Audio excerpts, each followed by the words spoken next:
Thank you, David. Hope everyone can hear me okay. So this picture you won't recognise the people, but you might recognise the boxing gloves. So we had a campaign, it was about 7 years ago now, this Together Fight thing. We had TV ads and ads on the side of buses and trams and all sorts of things. And it was pretty full on, especially the ad and the music and all that kind of stuff. And people noticed it. So I guess that was the main idea, to get people noticed. We had to my knowledge, we had a couple of people saying, but where are all the birds and the butterflies? That's horrible advertising. Well, it cut through. So I guess it was good that way. And we're all kind of engaged in a fight against these horrible diseases for people, so people have healthier and better lives. So that's a bit of background about that. We exist to save lives. Let me get my notes out.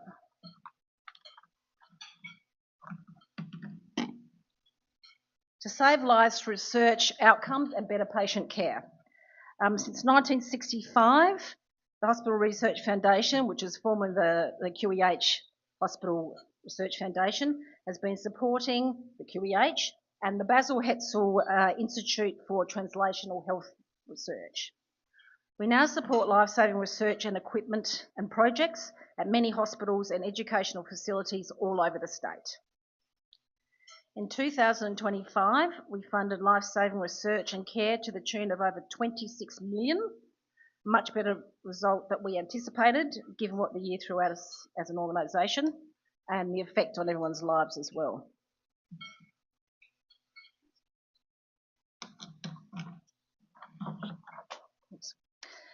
We support over 60 years of research and patient care and now have 11 charities as part of our group. We cover a range of diverse research in diverse areas from the beginning of life until the end. And this is possible due to our generous donors, both individuals, groups, corporate sponsors, gifts in wills or bequests, plus the fact that our administration costs are covered by our commercial business activities, such as our home lottery program, which obviously greatly boosts our fund each year. So what this means is that if you donate to the Hospital Research Foundation or one of the other brands, 100% of your donation goes to the cause, because the lotteries cover all those kind of costs. So over the past 20 years, we have provided over 225 million to research, the largest non-government funder in South Australia.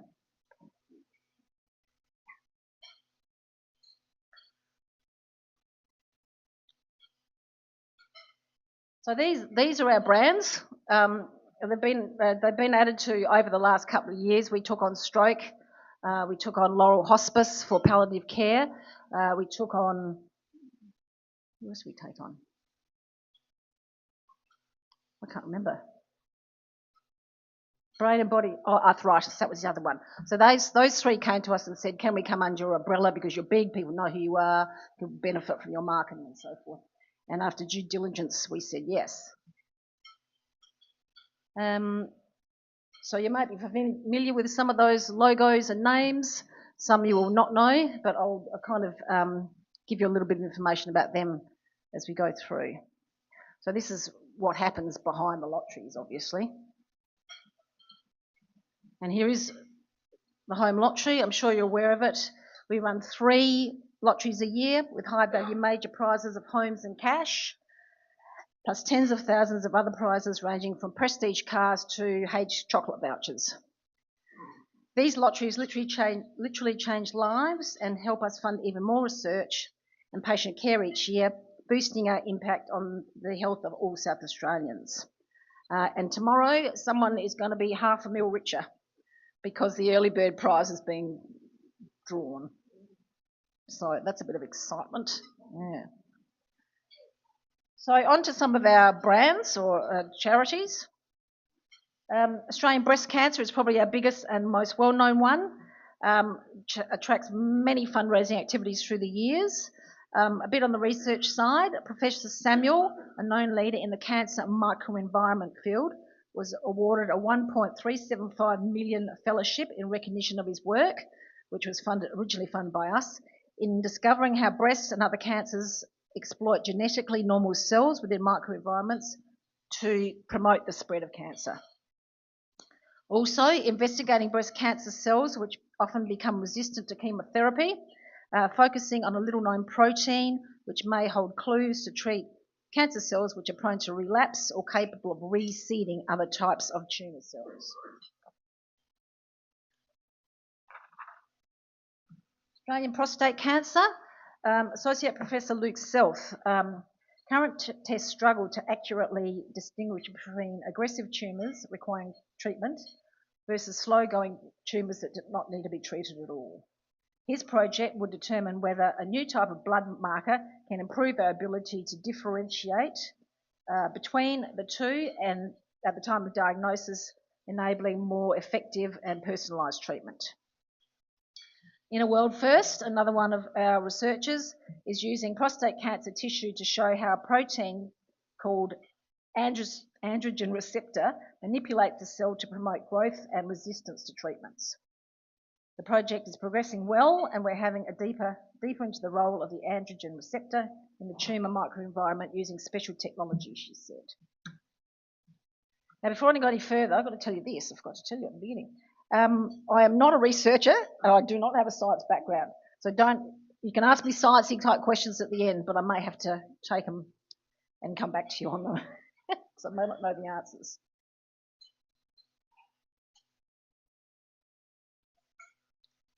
Australian Heart Research, Dr. Siva Baskri Pastupathy, otherwise known as Farshi, is leading a groundbreaking clinical trial to develop more effective targeted treatment for women living with persistent unexplained chest pain, despite having no blocked arteries. A new trial brings hope, focusing on a treatment that targets two key problems thought to contribute to the condition that are crucial for healthy blood vessel function. Dr. Jaewin Lee, a photograph there, and her team had developed the world's smallest 3D imaging catheter, the size of human hair. It could become a life-saving tool to identify people at high risk of heart attack. It detects crystals and a type of white blood cell which accumulate in the arteries, making them more inflamed and likely to cause blockages that lead to heart attacks. So there's lots of things going on. Another one of our big brands, Kidney Transplant and Diabetes Australia. Professor Toby Coates has brought a new pancreas transplant procedure to Adelaide, changing the lives of people living with type 1 diabetes. Previously, this procedure had only been available in Melbourne or Sydney, and now it's available here with patients suffering severe complications. This lady here, Adele, she was living with one kidney at 30% capacity, and becoming pregnant carried serious risks.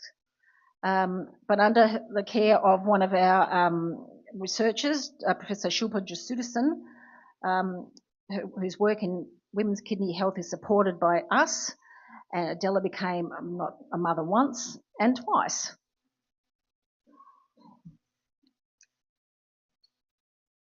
Stroke. Assistant Professor Tim Kleinig has been trialling a world-leading treatment called a thrombectomy in conjunction with a groundbreaking clot-dissolving medication. This procedure involves pulling the clot out directly from the affected artery in the brain, having used the medication to keep the brain alive, very much increasing the chance of complete recovery where the outcome could have been fatal.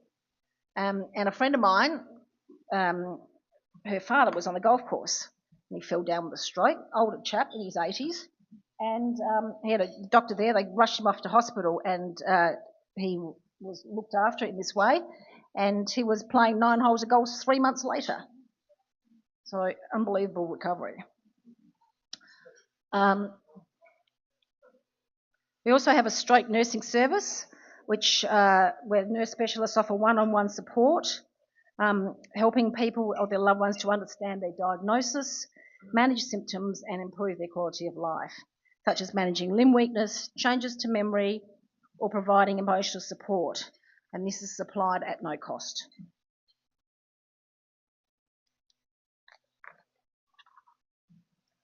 Parkinson's. This is a lot of people are talking about Parkinson's. We do lots of funding in this area, including Dr. Joyce Ramos, who took 20 people to take part in a 44-week-long study assessing how exercise and light therapy impacts non-movement symptoms of Parkinson's compared to a sham placebo device. Results showed that regular activity made the biggest impact, but light therapy can also be effective, particularly for people who are unable to exercise regularly. And there she is sitting in her funny hat, benefiting from the light. Donors have supported Dr. Kristy Wildy's research using biomarkers to identify Alzheimer's disease earlier when treatments can be most effective. A key element is the build-up of protein in the brain called amyloid beta. Dr. Wildy will use these methods to develop his work and provide people with a timely diagnosis. So this is a big bit of research that we are supporting because Chris came back from the University of London to take up this research in the QEH, actually. Yeah, so it's a big deal. We also have client patient services across a number of our brands. We've funded the employment of 5 Parkinson's and 2 stroke nurse specialists based in the community and offering access to clinical advice. Oh, sorry, I didn't go on. Sorry. We also have supervised exercise classes and individual programs for those with neurological issues and are offered with qualified staff in our Brain Body Fitness Studio at Woodville. We have pop-up sites opening soon in the eastern and the northern suburbs.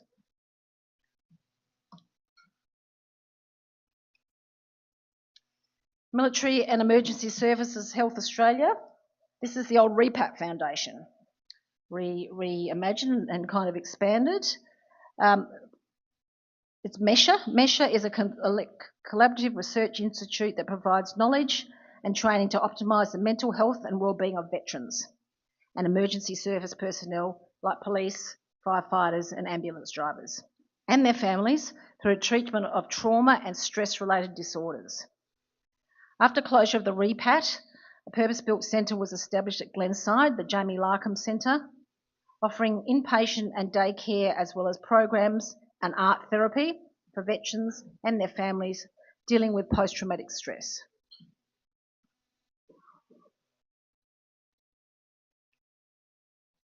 Biobank, this is my favourite. This is brilliant. I want you to hear about this. It's a successful South Australian biomed startup with a purpose to solve real-world problems and disease related to poor gut health. And I'm sure everyone's heard about the gut microbiome. 2 gastroenterologists approached us to apply for seed funding to buy a minus 80-degree freezer to store their donor-derived faecal matter. That's poo, I'm sure you know that. This is reintroduced to the donor, this is reintroduced to transplant patients to repopulate good gut bacteria when their microbiome has been decimated by long-term antibiotic use, which is particularly the case when people have transplants. Other applications, as you can see there, and they are many, but include mental health and cognitive function, immune system dysfunction, digestive issues, metabolic issues and weight gain, chronic inflammation and disease, skin conditions, fatigue and sleep. And just lately in the last 3 or 4 weeks, I think, Blackmore's Probiotic Company provided significant 15 million investment into Biobank to access a small number of human gut microbiota, as part of its probiotics range. So that started here, yeah. So it obviously has global kind of impact.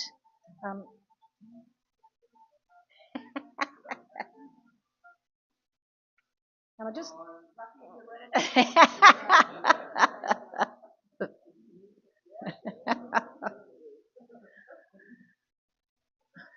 Anyway, I'll just tell you the story about Stephanie, who is here. Stephanie had a kidney transplant when she was about 16, I think, back in 2016. And she was so ill from all the antibiotics and stuff and the anti-rejection drugs that she has to take. She couldn't, some days she could hardly get out of bed. She couldn't go to school, she couldn't study, she couldn't see her friends. Her life was awful. So as a last resort, somehow they came and met these two people here, Rob and David, and they said, the last two, we said, we're going to give you a poo transplant. So they did that. In 2 days, she was better. 2 days, yeah, so gives you, underlines the power.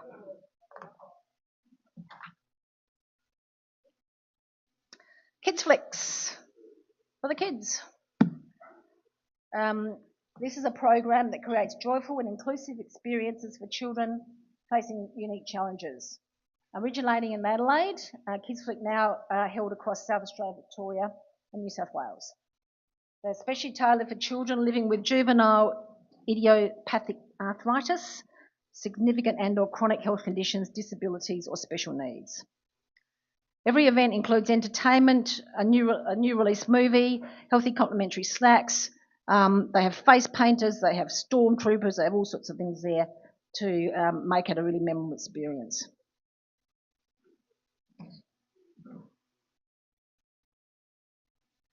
So we hold a lot of events now across all these states, and we're also going to Western Australia this year as well. 1,100 guests across the 3 states, and there's just a couple of some words from some of the parents of how much it helps them and gives their family joy. Quotes is what I was trying to say.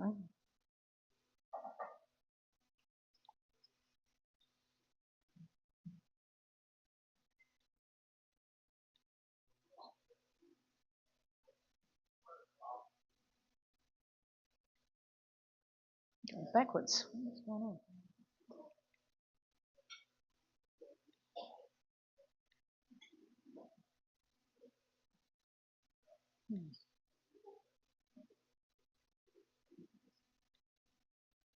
Okay, going that way.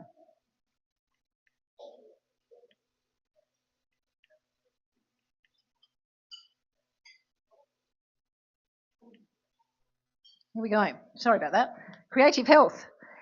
There is increasing evidence that creative therapies help patients manage their pain and healing and boost their overall physical and mental well-being.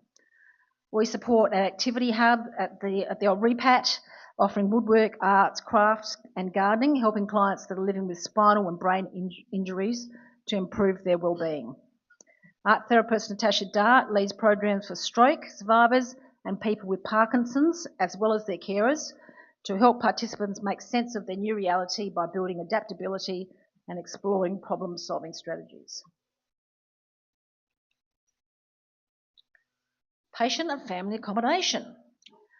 This provides very subsidised, family-style accommodation for those who have to travel from the regions to come to Adelaide for cancer treatment. We have 4 homes, 2 in Woodville, 2 in Bowden. Over the past 6 months, 46 patients and their families have stayed in our homes, and over the past 6 years, we have been able to help 230 patients and their families. Oh, what's going on?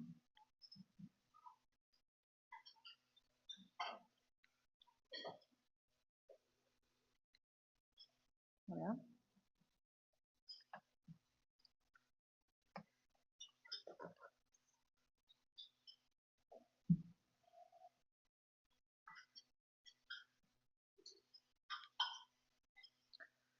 Just some better ageing projects that we fund.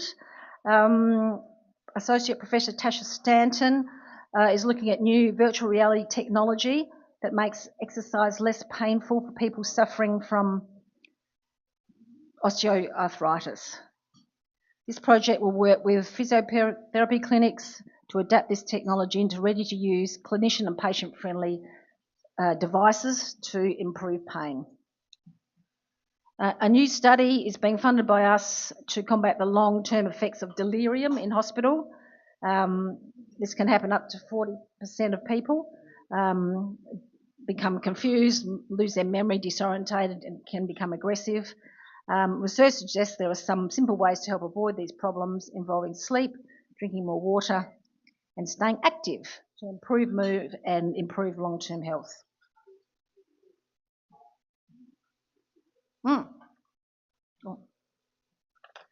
2 minutes, okay. Palliative care, this is Laurel Hospice at Flinders University. There's 15 beds. People can, at the end of their life, obviously, are looked after and helped as well as their families. And you can see the little horse there. They come in and boost everyone's spirits. Absolutely brilliant.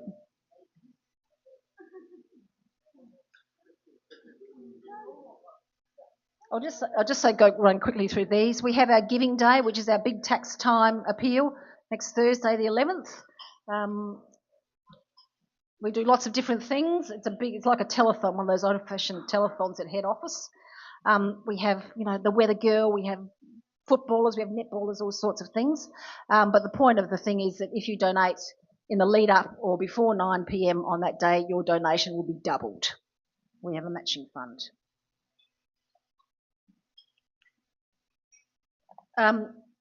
We do a number of things in the country as well, including fat farmers that you might have heard of.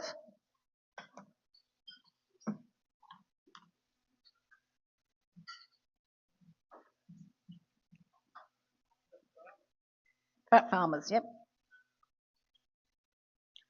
How you can join the fight, we do lots of things. We have a fundraiser called The Longest Table, you might have heard of or been involved in. We have a relatively new fundraiser called Pedal to Fight Parkinson's, which is built around Mark Micken, who's living with the disease. I won't go into the details. You can also help by buying a ticket in the next home lottery, which will be the third for the year. Become a monthly giver, give regularly every month, which creates a great, vital, consistent stream for our researchers. Give in memory for a loved one who has passed away. Or do your own fundraising. You can do all sorts of different fundraising. And lucky last, you might consider a gift in your will to a charity. It's important to have a valid will, ensuring the people that you love and care and causes that matter to you are looked after when you're gone. After you've looked after your loved ones, please consider it a charity. Even 1% on your estate can make a huge difference. Thank you.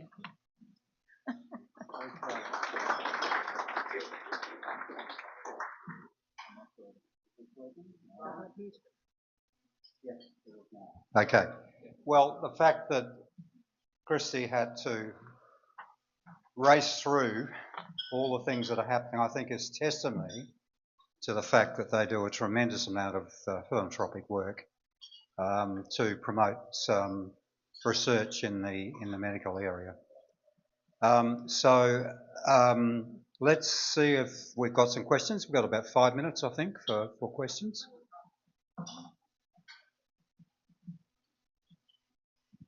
Gildy.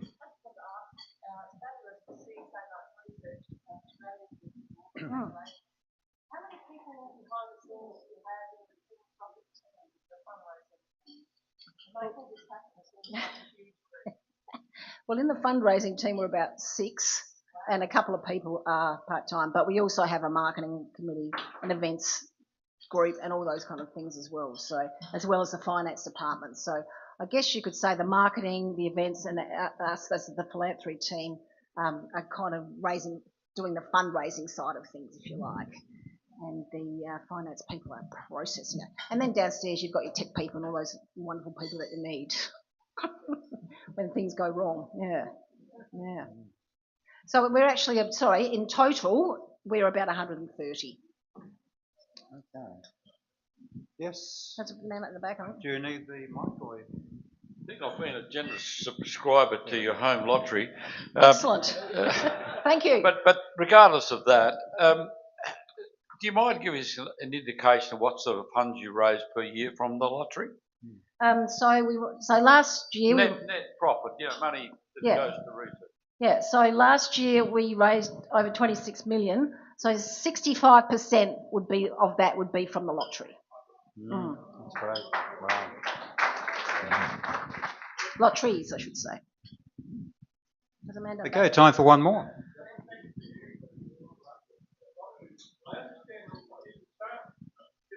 Start started as the QEH Foundation. Yes, it was the Queen and, Elizabeth, yep. And then it transformed into the Home Lottery, but with the QEH originally was actually just for the QEH. How did that actual process go, or why did it occur? Well, it started off the QEH, and then I guess with the lotteries and so forth, we started raising a fair bit of money, so it was then decided that it would spread to other hospitals in the state, and also learning institutions, universities, all that kind of stuff as well. And I guess now with the even more so that there's no kind of borders anymore in the world, we can work with people, you know, in Canada or Japan or somewhere like that, and to make sure that the research that we're doing is not in isolation. So if somebody else has already discovered something brilliant here, we can know about it here and maybe collaborate and do better research and have a better outcome for people. So, but yeah, it started off very small. I think there was 3 employees at the beginning, including our CEO, Paul Flynn, and it went from there. Okay. Yes.